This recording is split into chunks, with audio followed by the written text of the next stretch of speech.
What's going on, guys? Zuko back with another Dragonflight video. We're going to do a Frost DK sort of update video, my progress so far in Season 4. We're having an absolute blast, and we've been blasting a bunch of keys as well. I've done the raid, I think, once, just to try and get potential items in my vault for Tuesday. But so far, I mean, we've been cranking out a lot of different keys, and we have a really decent Mythic Plus rating. That's been all good. The experience so far has been mixed. It's definitely been mixed. The TLDR, I would say, is that I think that Frost DK really needs like certain stat checkpoints and certain like gear in this season in particular in order to feel really good. And I'll get into what that means in a second. I have a bunch of footage I'm going to show you too. So for example, here's like where I'm sitting with my item level. We're actually almost 500 item level, which is like great, except I don't have a weapon. Have not gotten a weapon upgrade yet, and I don't have the legendary. I didn't start Frost DK until 2 to 3 weeks before the end of Season 3, so I really just didn't have enough time to try and get it. I tried farming the raid every week, but doing that now, trying to actually get the legendary now is like really difficult and frustrating, and I basically just have to go farm Farrak over and over again, and I know that they've increased the chances of being able to potentially get it, but I've been unlucky so far in my attempts to get the legendary. So that'll be a big upgrade, I guess, if I get that. In the meantime, I've been trying to hunt down other items just to get a better weapon, but I've been unsuccessful. My trinkets are kind of weird. Like Blaze Binders is really good. This is a tank trinket that I just picked up because I don't have a better one yet. I think I'm gonna get Augury on Tuesday. That's gonna be a massive upgrade. Those are the main problems right now. A couple of other pieces of gear that are actually a little low, like my back piece is 473, still 489 on my waist. But besides that, it's like better trinket, better weapon, and I think I'm actually going to be doing way more damage. It's not that the damage is bad, it's that it's a little bit tricky to pull off and can be really frustrating. And my suspicion is that Frost DK on a fort week is going to be really strong.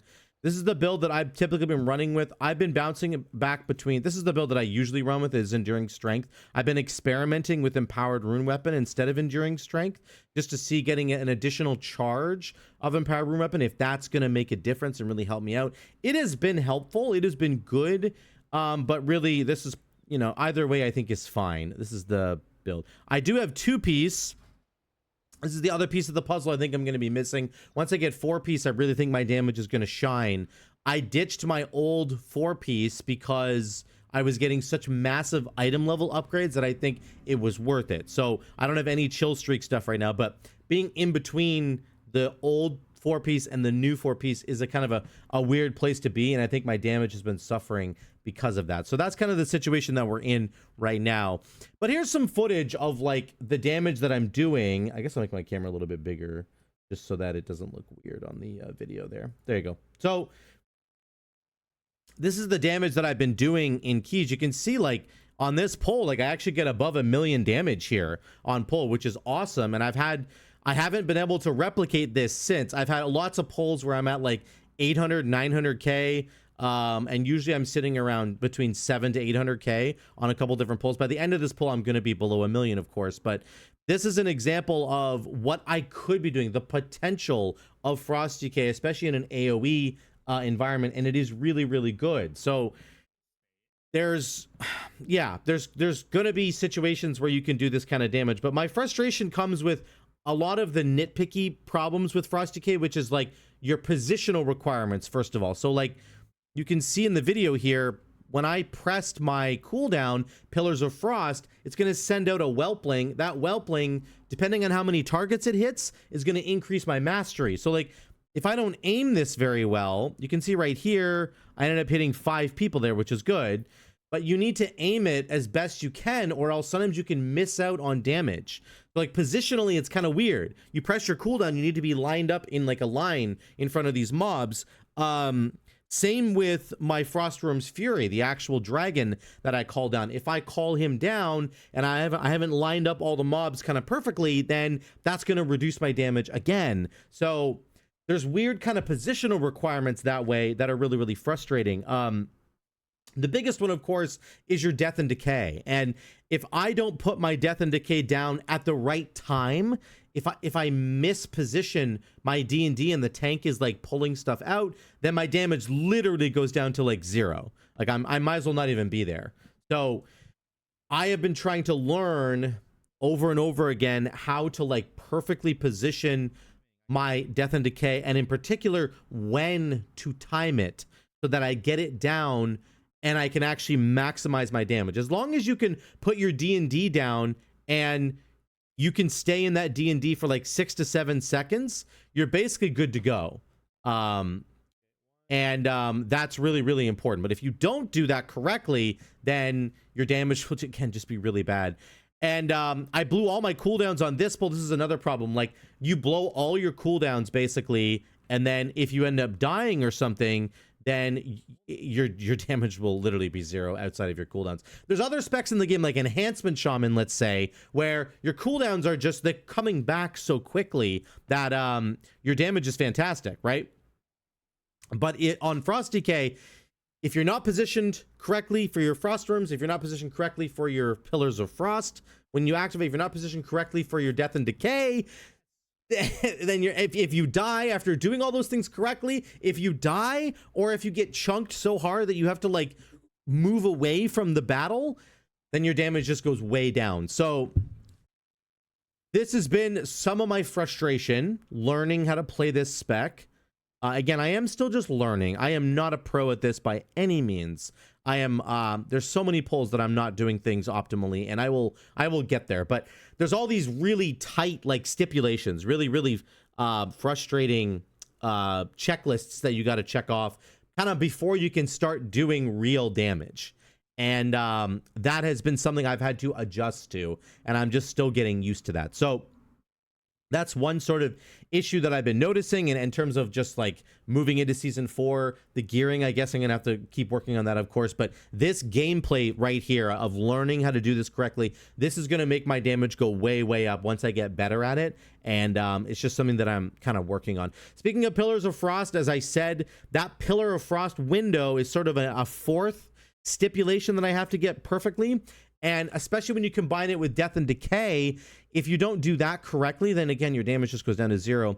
Here's another frustrating situation where like I'm trying to maximize my Pillars of Frost window, right? So I've pressed my Pillar of Frost. I need to immediately press either Frost Strike or Glacial Advance to trigger the obliteration talent, which is going to give me a free proc on my killing machine, right? So like you need to do that, right? Every time you press Pillar of Frost, you need to immediately press Glacial Advance or Frost Strike to get that proc going. But if you get then pushed away from the mobs to try and maximize your damage, it's like you can't do any damage. And there are so many situations like this week in particular with dungeons like Neltharis, or there's like the chain boss on Neltharis where you have to stay away from the boss.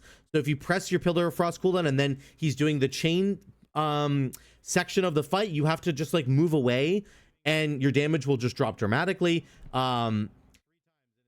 There's been just a bunch of different situations. Storming has been so frustrating this week. Oh my God. I've been noticing that if you get hit by storming and you at the peak of your height, when you get hit by storming, where you get launched in the air, at the very peak of it, it's like it pulls you out of your Death and Decay. And so then your cleave isn't working anymore because you're technically outside of D&D. And like, it'll just screw you over, because if you miss like 2 obliterates, let's say, inside your D&D, if you don't cleave 2 of the obliterates out of like 6 or 7, then you miss so much damage. It's not even funny. Like, you're missing a gigantic amount of damage. You're missing probably like 1 million damage or 1.2 million damage just in those 2 GCDs that you lost. So this week has been like so frustrating trying to account for the way that I need to play this spec and how seriously screwed you are if you don't get these things right. For example, even a Chant of the Dead right there. If I put my D&D down at the beginning of this poll, I would do no damage because the Chant of the Dead would be there. I have to get out of the Chant of the Dead. I have to get out of my D&D. So luckily I'm learning and I moved my D&D. But look at all the crap that's on the ground here that I have to deal with. There's these green orbs spawning. There's storming spawning. There's just like a million things that, and I have to try and stay inside the D&D, right? So I'm learning, I'm getting there, but this spec, I believe, honestly, if I had one feedback for Blizzard on Frost DK, it's that there's just too many little things that you have to do perfectly on an AoE pack in particular to maximize it. I think, like, if there's one massive change that they could make to this spec, please, Blizzard, either make D&D off the global cooldown. I mean, you need to reduce the cooldown of D&D as well, but your death and decay should be off the global cooldown. And if that was the case, that would really fix a lot of the problems that are going on, okay? But if they can't do that, I would say even beyond that, there needs to be like an additional way to trigger death and decay for free. Like every 5 obliterates will trigger a D&D for free. Like something like that would be really big for our damage because, or let's say every 5 obliterates gives you a charge of death and decay back. That would be better because then you can put your next death and decay down in the right spot. You don't want to just trigger a random D, but you know what I'm saying, right?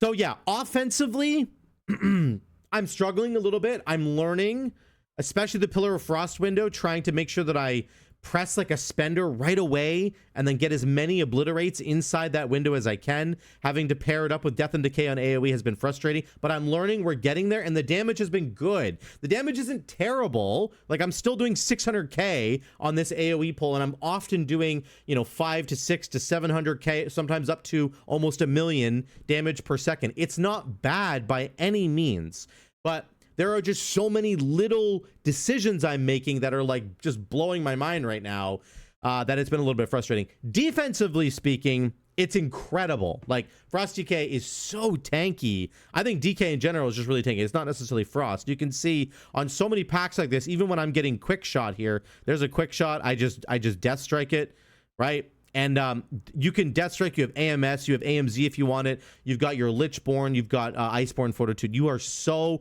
incredibly tanky. I found myself in multiple dungeon runs where other people were dying, I wasn't dying. So that's really awesome. On the utility side of things, I cannot stress how good the utility is. Like, on this fight, I can use Slappy Hands to bring all the mobs in. Lynx just used his chains, but if you don't have a Demon Hunter with you, you can just use Slappy Hands and bring them in. I start backpedaling here to use my Slappy Hands to interrupt Stormbolt. You can see they get pulled right there. So then I still have 2 charges of Death and Decay. So like I've noticed, I think Death and Decay is like criminally underrated. I've said this on all my streams.